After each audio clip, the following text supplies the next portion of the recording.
Para hacer el análisis que existe entre los parámetros de entrada y salida, primeramente vamos a realizar un circuito eléctrico donde vamos a tener una fuente de alimentación, multímetros, un motor de impulsión, 3 bobinas, un circuito de switch y una resistencia regulable que nos va a servir para ajustar la corriente de excitación del alternador. Vamos a conectar el puerto de USB del dinamómetro a la fuente de alimentación de 4 cuadrantes a un puerto de USB de la computadora.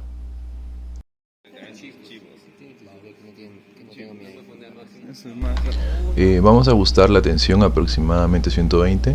Después vamos a asignar la velocidad del motor a 500 RPM. Le vamos a dar marcha y ahorita el motor se encuentra en 500 RPM. Ya hay una impulsión.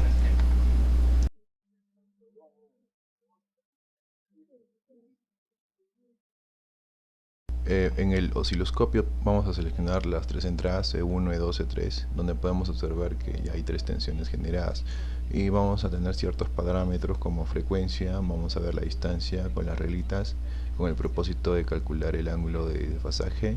También tenemos la amplitud y frecuencia.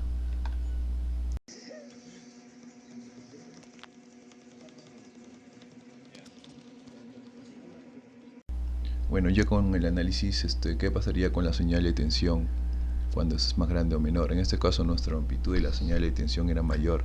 Significa que el generador está produciendo una mayor cantidad de energía eléctrica, ¿no? Esto puede ocurrir cuando la velocidad del motor aumenta o cuando la carga está conectada al generador disminuye. ¿Y qué pasaría cuando la frecuencia es mayor o menor? En este caso nuestra frecuencia de señal de tensión era mayor. Esto nos indica que el generador está girando más rápido y por lo tanto produce una corriente alterna a una frecuencia más alta.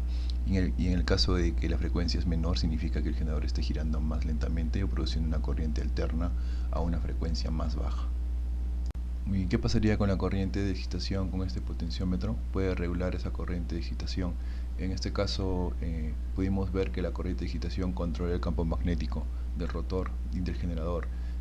Así aumenta la corriente de excitación y aumentaría la fuerza del campo magnético, lo que generalmente aumenta la amplitud de la señal de la tensión generada. ¿Y qué pasa si la excitación es más fuerte? En este caso vimos que se reducía la corriente de excitación, estaba disminuyendo y la fuerza del campo magnético, lo que probablemente reduciría la amplitud de la señal y la tensión generada.